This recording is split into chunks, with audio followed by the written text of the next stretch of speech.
یہ ہمیشہ کا قاعدہ ہے کہ جو بھی نفی کی خبر ہوگی، ما نافیہ ہوگی یا لا نافیہ ہوگی یا فعل ناقصہ کی لیسا کی ہوگی، نفی کی خبر پر ہمیشہ با داخل ہوتی ہے، با زائدہ ہمیشہ داخل ہوگی۔ اب یہاں نہیں ہے، ہمیشہ داخل ہوتی ہے، یہاں نہیں ہے، تو وہ ہم کا اعتبار کر لیا نا، وہ ہم ہے۔ تو آپ نے جو شعر نحوین کا قول ذکر کیا، نحوین کے قاعدے سے استدلال کر رہے ہو، اپنے وہم اما متوہم کرنے کے لیے آپ کا یہ استدلال ٹھیک نہیں ہے، اس لیے کہ وہاں ہمیشہ ہوتا ہے اور لیکن یہاں ہے نہیں، اس لیے وہم کے اعتبار۔ اور آپ کا جو اما ہے، مصنفین عام طور پر بعض ذکر کرتے اور بعض نہیں کرتے، تو ہمیشہ نہیں ہے، اس لیے جواب ٹھیک ہے۔ اما کا متوہم قرار دینا، اما کے وہم پر فا کو جزائیہ قرار دینا، یہ بات درست نہیں۔ جی جی ہاں شعر ٹھیک ہے، رد اس لیے کیا کہ یہ نحوین کا قاعدہ ہمیشہ والوں کے لیے ہے، اس لیے کہ نفی کی خبر ہمیشہ وہ با کے ساتھ ہوتی ہے، نفی کی خبر پر ہمیشہ با داخل ہوگی، تو قاعدہ تو جو شعر سے متعلق ہے وہ قاعدہ تو ہمیشہ ہمیشہ کے لیے ہے، دائمی ہے، اور آپ کا اما دائمی نہیں ہے۔ وہ جواب سمجھ میں آ رہا ہے؟ دوسرا جواب جو علامہ یزدی نے دیا کہ یہاں اما کلام میں مقدر ہے، علامہ رضی کہتے ہیں کہ مقدر ماننا بھی درست نہیں، مقدر ماننا بھی ٹھیک نہیں ہے۔ کیوں ٹھیک نہیں ہے؟ اس لیے کہ اما جہاں مقدر ہوتا ہے اس کے جواب میں فا تفصیلیہ آتی ہے، فصل یفصل تفصیلا، جہاں اما مقدر ہوگا اس کے جواب میں فا تفصیلیہ آتی ہے، اور جہاں فا تفصیلیہ ہوتی ہے اس کے بعد امر اور نہی کے جملے ہوتے ہیں، امر اور نہی کے جملے ہوتے ہیں، اس لیے یہاں اما کو مقدر ماننا بھی درست نہیں، اس لیے کہ اما کے جواب میں جو فا آتی ہے تفصیلیہ ہوتی ہے، اور اس کے بعد امر اور نہی ہوتی ہے، اور یہاں فا کے بعد تو ہاذا ہے، یہاں تو نہ امر ہے اور نہ نہی ہے، معلوم فا تفصیلیہ نہیں، جب فا تفصیلیہ نہیں ہے تو اما مقدر بھی پتہ نہیں سمجھ میں آیا، اما مقدر بھی نہیں ہوگا۔ تو پھر فا کون سی ہے؟ دو جواب اس نے دے دیے، یزدی کے دونوں جوابات کو رد کر دیا، جو انہوں نے دو قول اختیار کیے تھے اس کو رد کر دیا، اور دو جواب انہوں نے دے دیے۔ پہلا جواب یہ ہے کہ یہ فا تفسیریہ ہے، فسر یفسر تفسیر، یہ فا تفسیریہ ہے۔ علامہ رضی مزید دو جواب دے رہے ہیں، انہوں نے دو جواب ذکر کیے، یزدی کے دونوں جوابوں کو رد کر دیا اور دو جواب دے رہے۔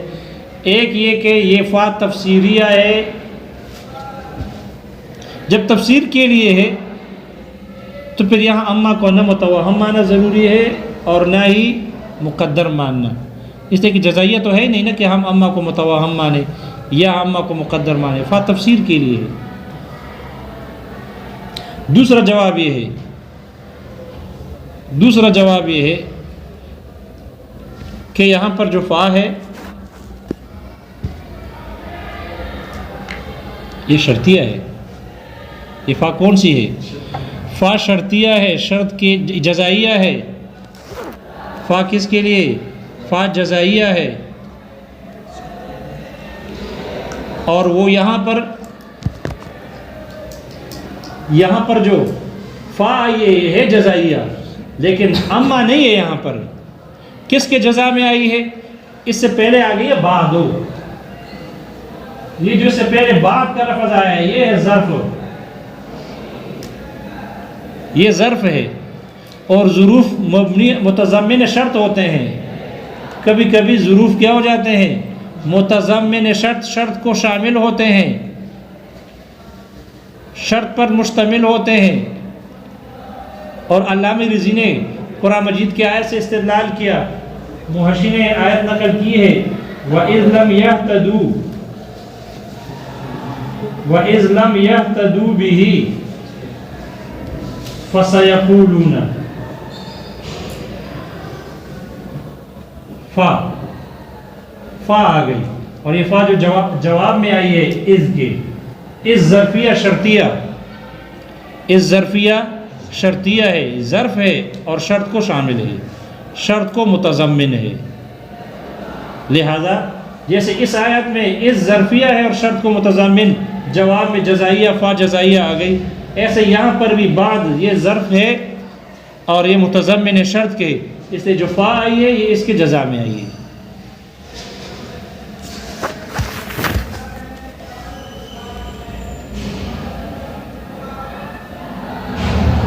اس لیے یہاں پر یہ ظرف قائم مقام شرط کے ہے. قائم مقام کس کے ہے؟ یہ بعد ظرف ہے متضمن شرط کے، قائم مقام شرط کے ہے، اس لیے جزا جو فا یہ جزائیہ ہے اور یہ بعد شرطیہ کے لیے ہے. اما یہاں کچھ بھی نہیں ہے، اما شما نہیں ہے. وہ دونوں جواب سمجھ میں آ گئے؟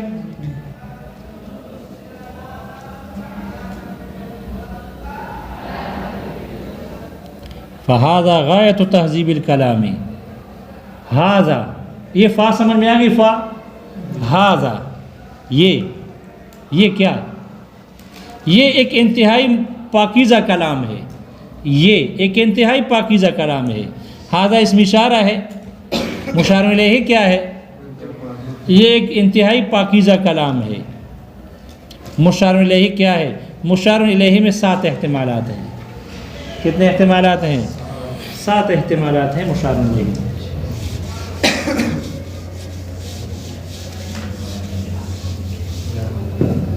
اس کا مشار الیہ الفاظ ہے.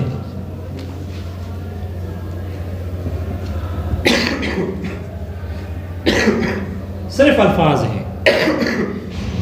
اس کا مشار الیہ صرف معانی ہے.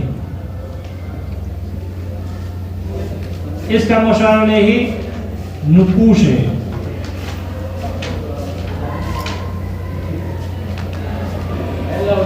اس کا مشار الیہ، اب الفاظ اور معنی کو ملاؤ، 2 کر دو. ان کا مشار الیہ الفاظ و معانی.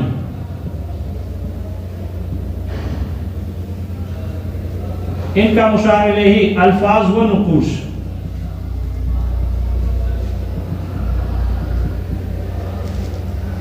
ان کا مشار الیہ معانی و نقوش.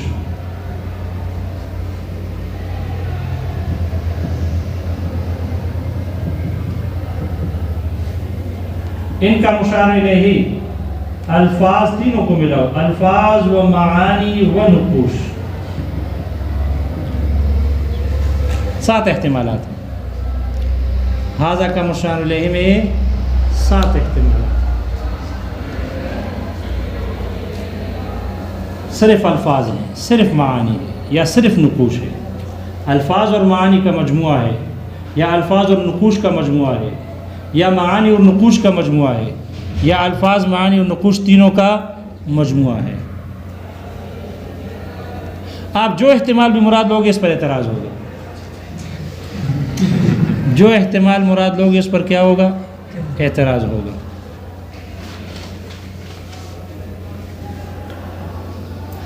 اس لحاظہ کا مشار الیہ کیا ہے؟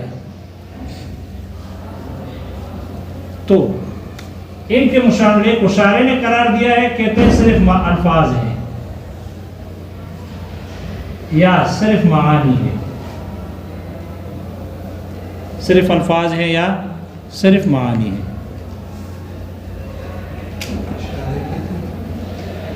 جی شارع ان کا مشار الیہ الفاظ ہے صرف یا معانی ہے صرف. ان احتمالات کو درست قرار دیا، باقی احتمالات درست نہیں ہیں. نقوش مراد نہیں لے سکتے کیونکہ آگے معنی غلط ہوگا. معنی کیسے غلط ہوگا؟ نقوش مراد نہیں لے سکتے، الفاظ اور معنی دونوں مراد نہیں، یہ بھی ہو جائے گا، چل جائے گا. الفاظ اور معنی دونوں بھی لے سکتے ہیں، لیکن الفاظ اور نقوش، معانی و نقوش، الفاظ معانی و نقوش، یہ احتمالات درست نہیں ہے، ورنہ معنی غلط ہو جائیں گے. اور بظاہر پھر ان کا بھی الفاظ اور معنی بھی درست نہیں ہوں گے. کیسے غلط ہو جائیں گے؟ اس لیے کہ آگے کہا ھذا غایت تہذیب الکلام. یہ سے کیا مراد لے لے؟ یہ الفاظ انتہائی مہذب کلام ہے، ٹھیک ہے، یہ معانی انتہائی مہذب معانی ہے، ٹھیک ہے، یہ نقوش انتہائی مہذب کلام ہے۔ تو نقوش کلام ہوتے ہیں جی، نقوش کلام نہیں ہوتے، کیوں؟ اس لیے کہ الفاظ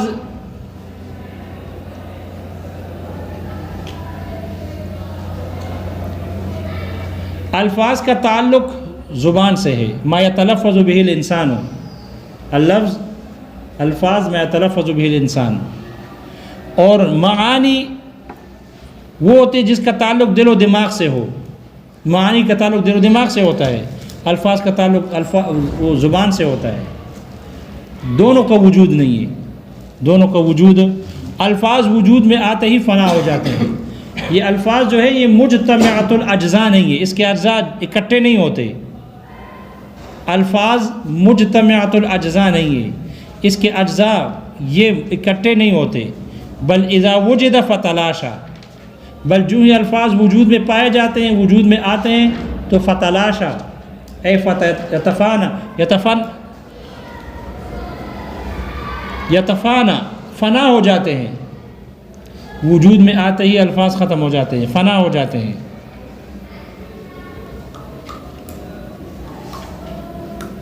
یہ ہے نقوش جو ہم لکھ رہے ہیں، پین سے، ہاتھ سے، کسی بھی شے پر جو آپ لکھتے ہو، یہ نقش ہے۔ یہ الفاظ جو ہم نے لکھے یہ الفاظ نہیں ہے، یہ الفاظ کا نقش ہے۔ لفظ تو وہ ہوتا ہے جو زبان پر ہو، یہ الفاظ کے نقوش ہے۔ یہ نقوش دلالت کرتے ہیں الفاظ پر، اور الفاظ دلالت کرتی ہے معانی پر۔ تو ھذا کا اشارہ الیہ، آگے چونکہ ترجمہ ٹھیک نہیں بن رہا اگر ہم نقوش مراد لے لیں، اس لیے ہم ھذا کا مشار الیہ الفاظ اور معانی ہو سکتے ہیں۔ کیسے بنیں گے؟ دیکھو، ھذا کا مشار الیہ کتاب ہے، مصنف کتاب لکھ رہے ہیں نا، تو مصنف نے خطبہ ذکر کر کے کہا ھذا، یہ جو میں لکھ رہا ہوں، ھذا یعنی یہ کتاب غایت تہذیب الکلام، انتہائی پاکیزہ کلام ہے، تو مشار الیہ کتاب ہے۔ ھذا کا مشار الیہ کیا ہے؟ کتاب، اور کتاب نام ہے الفاظ معانی نقوش کا، الفاظ معانی نقوش، یہ کتاب ہے ہمارے ہاتھ میں، یہ کتاب نام ہے الفاظ معانی نقوش کا۔ اس میں تو نقوش لکھے ہوئے ہیں، لیکن یہ نقوش دال ہے الفاظ پر، اور الفاظ دال ہے معانی پر، الفاظ دال ہے معانی پر۔ لہذا ھذا کا مشار الیہ کتاب، اور کتاب مجموعہ ہے الفاظ معانی اور نقوش۔ تو کتاب میں 7 احتمالات ہیں، اور 7 احتمالات میں یہ 2 احتمال درست بنتے ہیں، 7 احتمالات میں سے یہ 2 احتمال درست بنتے ہیں، باقی احتمال ٹھیک نہیں بن رہے۔ یہ بات سمجھ میں آ گئی؟ یہ 2 احتمال درست ہیں کہ ھذا کا مشار الیہ کتاب ہے، اور کتاب سے مراد، کتاب میں 7 احتمالات، 7 میں یہ 2 احتمال ٹھیک ہے، کتاب سے مراد یا الفاظ ہیں اور یا کیا ہے؟ معانی ہے۔ یہ دونوں احتمال ٹھیک ہے، لیکن اس پر اعتراض ہے۔ اس پر کیا ہے؟ اعتراض ہے۔ اعتراض یہ ہے کہ الفاظ تو نظر نہیں آتے، غیر محسوس، خارج میں موجود نہیں ہے، وجود میں آتے ہی فنا ہو رہے ہیں، جمع نہیں ہو سکتے، محسوس نہیں ہوتے، نظر نہیں آتے، مبصر نہیں ہے، معانی کا تعلق دل و دماغ سے ہے، نظر نہیں آتے، محسوس نہیں ہوتے۔ اور ھذا تو اسم اشارہ محسوس کے لیے آتی ہے، ھذا اسم اشارہ محسوس شے کی طرف اشارہ کرنے کے لیے کہا جاتا ہے ھذا، یہ ہے وہ، تو نظر آئے گا، محسوس ہوگا تو اشارہ کرو گے۔ تو ھذا اسم اشارہ آتی ہے محسوس اور مبصر اشیاء کی طرف اشارہ کرنے کے لیے، اور مشار الیہ یہاں کتاب ہے، اور کتاب سے مراد الفاظ اور معانی ہے۔ الفاظ اور معانی دونوں نہ محسوس ہے اور نہ ہی مبصر، نہ ہی نظر آتے ہیں۔ تو پھر کیا ہوگا؟ اشارہ کرنا درست نہ ہوا۔ آ گیا سمجھ میں؟ اشکال سمجھ میں آ گیا؟ ھذا کا مشار الیہ کیا ہے؟ کتاب، اور کتاب نام ہے کس چیز کا؟ 7 احتمالات کا. کتاب میں 7 احتمال، اور 7 احتمالات میں کتنے احتمال درست ہیں؟ 2. تو ھذا کا مشار الیہ کتاب ہے یعنی الفاظ ہے، یعنی معانی ہے. تو پھر اعتراض ہوا کہ بھئی یہ تو غیر محسوس اور مبصر ہے، اور ھذا تو آتا ہے مبصر و محسوس کی اشارہ کرنے کے لیے، تو غیر محسوس کی طرف کیسے اشارہ کرتے ہو؟ یہ بات سمجھ میں آ گئی؟ اس کا جواب یہ ہے کہ کبھی کبھی غیر محسوس اور غیر مبصر شے اتنا واضح، اتنا روشن، اتنا صاف اور شفاف ہوتا ہے کہ اس کو محسوس کے درجے میں اتارا جاتا ہے، اس کو محسوس اور مبصر کے قائم مقام کیا جاتا ہے مجازن. کیسے؟ مجازن. اس کو کہتے ہیں تنزیل المعقولی. موشی نے لکھا ہے تنزیل المعقولی منزلۃ المحسوسی.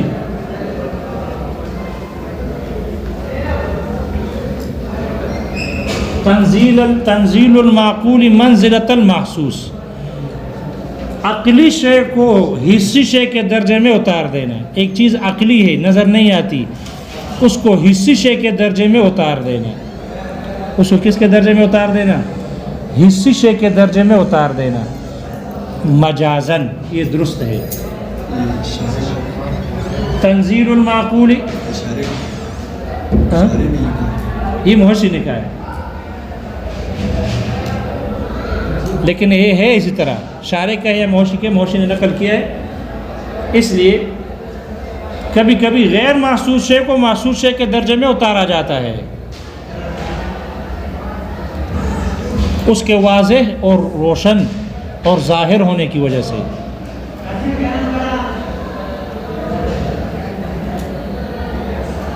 اللہ تعالیٰ موجود ہیں، اللہ تعالیٰ کا وجود ہے.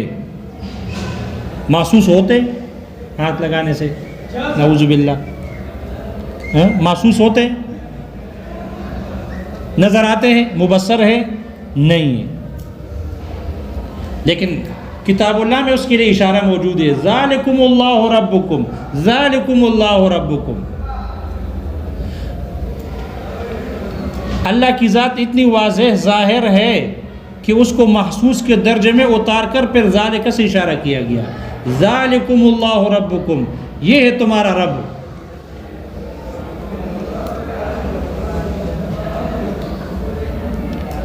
ذالکم اللہ ربکم، یہ اللہ، ذالکم اللہ، یہ اللہ تمہارا رب ہے، یہ اللہ تمہارا رب ہے.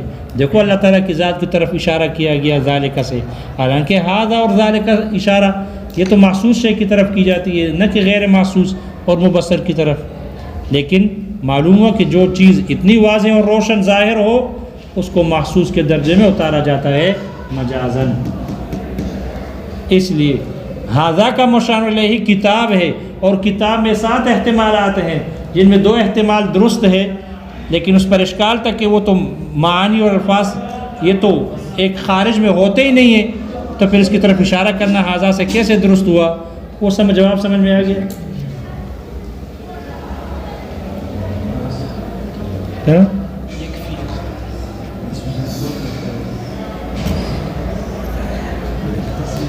پھر ایسا نہ ہو کہ زور کے بعد تکرار ہے، پھر مغرب کے بعد کہو گے پتہ نہیں کرنا کیا ہے. تکرار تو ختم ہو گیا، اتنا تھوڑا پڑھا لیتے ہیں، کاش تھوڑا اور پڑھاتے تاکہ یہ رات ہم تکرار کر لیتے، تو پھر آپ گیلا کرو گے. اس لیے تھوڑا سا اور پڑھ لیں.